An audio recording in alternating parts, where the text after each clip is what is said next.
57 سال پیش تاجگذاری محمد رضا شاه پهلوی و فرح دیبا توی این تالار برگزار شد. یکی از باشکوه‌ترین مجموعه‌های کاخ گلستان قطعاً تالار سلام یا تالار تاجگذاری.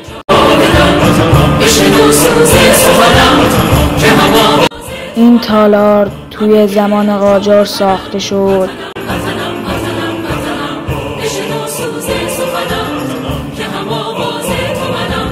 و توی زمان پهلوی تالار مراسمات رسمی و مهم بود.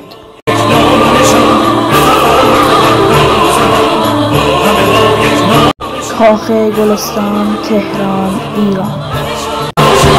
پیج منو فالو کن تا با هم بگردیم ایران رو بشناسیم.